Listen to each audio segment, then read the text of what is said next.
Hey ladies and gentlemen, welcome back to the channel. As always, it is Nick here, back with your daily crypto news and analysis. And today we're going to be talking about Ripple XRP because there's a lot of things happening right now in regards to it, as well as a lot of news in regards to Brad Garlinghouse actually talking on Fox today with some pretty cool information as well. So with that being said, let's just jump into it. Let's refresh the overall market. We do see that we are still ranging around the $1.9 trillion market cap, down still roughly 5.25%. I'm still looking at these prices and I still can't believe that we are able to scoop up more XRP under $1. I think right now, for what it is worth, if you screenshot all these prices on the screen right now, even talking about, Bitcoin at 42K, I think we're going to look back at these prices in a month and a half, even in 2 months, and just be in awe that we were able to buy some of these assets at these prices because, crypto, when it moves fast. And we already know that about XRP as well, going back to 2017, 2018. We even know about it going back to April of this year, moving 40 cents per day. That is absolutely insane when we're talking about some massive profit points. Now, in regards to that, I do want to talk to you guys about a few things, right? So I do want to talk to you guys about this specifically. So this could get very juicy. So this comes from John E. Deaton. Letter just filed by Ripple attorney asking the court to review 3 additional documents in the in-camera review. One document relates to an email chain regarding discussions with a third party that received guidance from the SEC. Who could it be? Now, if we do look here, and he has this highlighted. The third is an email chain concerning discussions with a third party whom defendants understand received guidance from the SEC to analyze its digital asset under the framework set forth in Director William Hinman's June 14th, 2018 speech. Wow, this is getting very interesting. Now, who could this obviously be? This could be possibly Coinbase. It could be pretty much anybody. But we do know that Coinbase has said multiple times in the past that they have had guidance from the SEC in regards to listing XRP on their exchange. Now, we do see even Johnny Dean saying, notice the SEC Gov would not voluntarily agree to provide these 3 documents to the court for her in-camera review. I don't know how this works, but could it be Coinbase who provided this? I'm sure they would have nothing against providing documents after being threatened by the SEC, and that is exactly it, right? We have been seeing a lot more threatening comments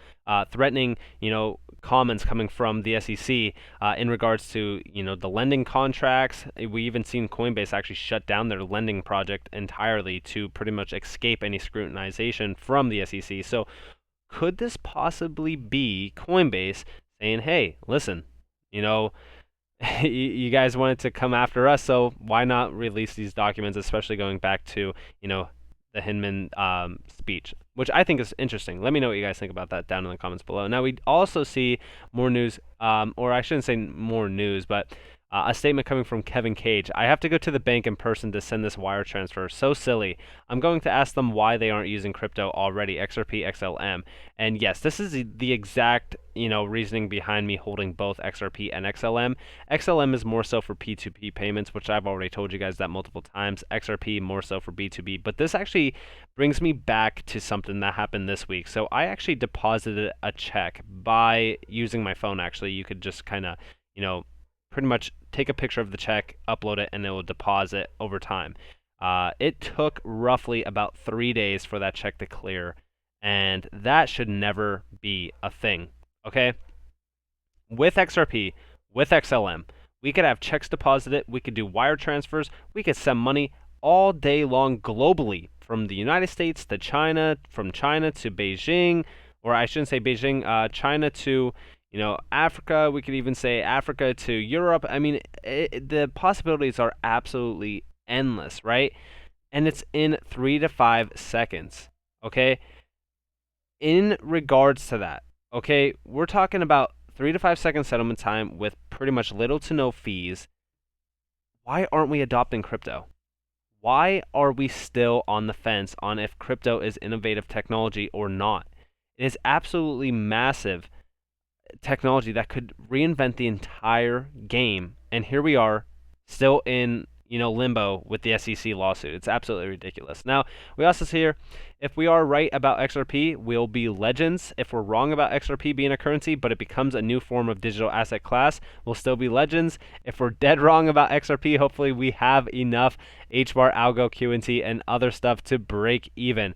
And I think that we will all be legends. Listen, for me personally, the SEC is, in my opinion, at a point of saving their ego, right? They're just trying to save their ego. I don't think that they really have anything against XRP being, a security or a currency. I think all of that kind of went out the window a while ago when, we're trying to get clarification and they still will not give us any clarification. Gary Gensler won't comment on anything.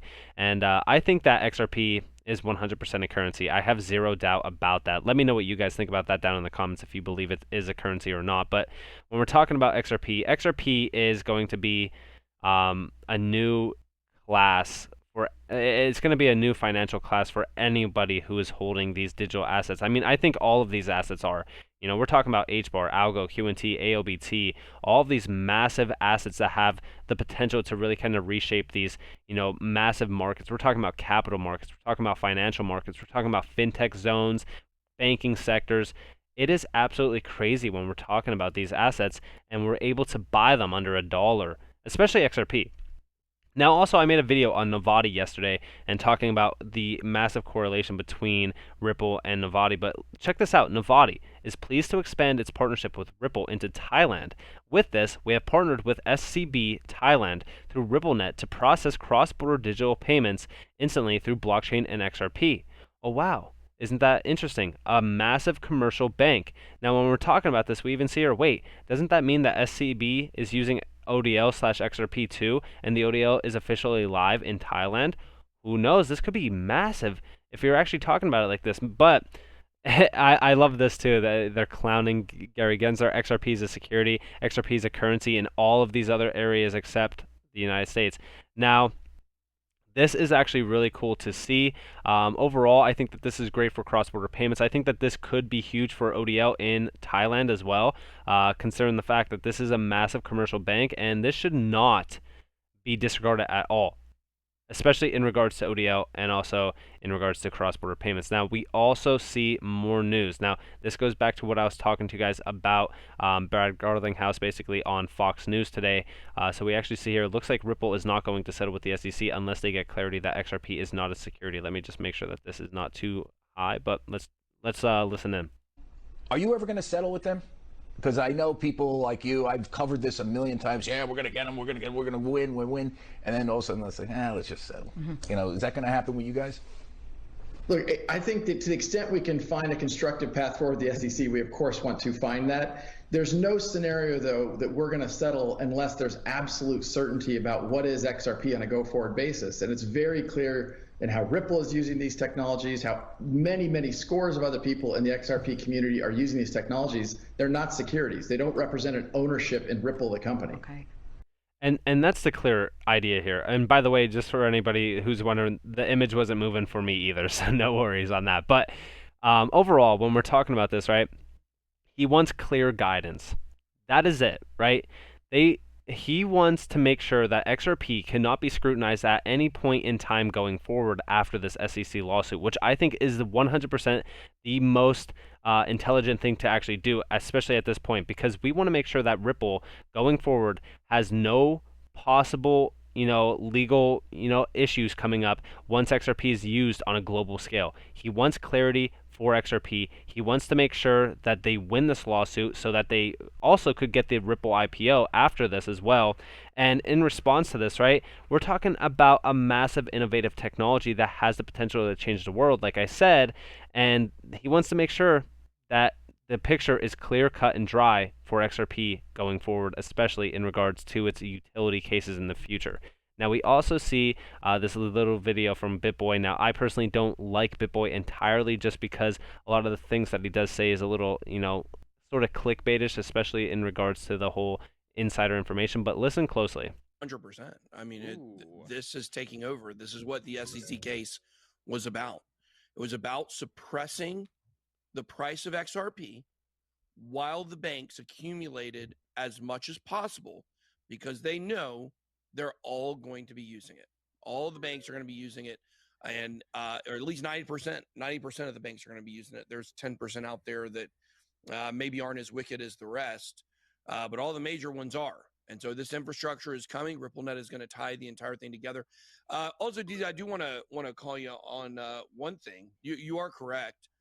There are, and oh, look at there was Aaron for a second, that little shyster. He's okay getting in late. He's gonna have to come on my channel and be like, "You were right," and I can't wait for that. But DZ, I want to ask you specifically. Aren't you worried about stablecoins, though? Hey, listen. Also, Aaron, I do want to say while we have you on air, person to person, congratulations on 1 million subscribers. So, you guys. Real quick, they're just going to address stablecoins in regards to Ripple as well. Did phenomenal on that, and was very excited to see you get there. Now, Thanks, attack me.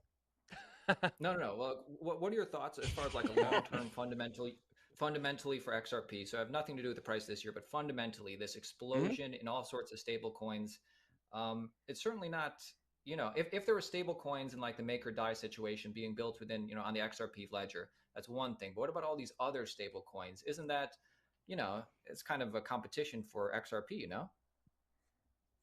Sure. Tell whatever stablecoin you think is going to be used. Tell them to create an infrastructure and a user interface that can tie all the banks together at once. Tell them to do that. When they can do that, that stablecoin will do phenomenal. The secret sauce of XRP is not the token. It is RippleNet. It is the infrastructure that ties everything together. There's nothing like it out there. And in fact, we covered a patent, a payments patent that came out. It mentioned the word Ripple and XRP countless times in it. It is a new way for banks to do remittance payments. He's talking about the patent between Swift. So obviously, listen, I'm more so concerned about what he said in the beginning as well, in regards to suppressing the price for banks to really kind of accumulate as much XRP as possible. Yes, that is 100%, in my opinion, the case behind this. I think that this was a slow accumulation game to make sure that everybody, all the elites, could get in on it because they know for a fact that at some point in time, XRP is going to be utilized by pretty much almost every single bank out there.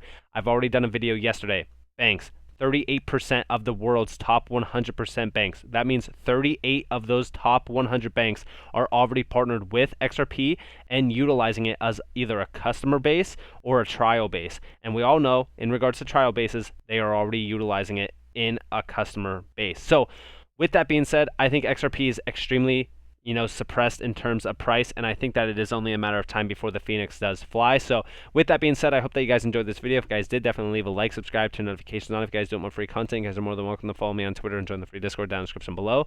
As always, I hope that you all have a beautiful day or a beautiful night wherever you guys are. People with this, but Nick, peace out, guys.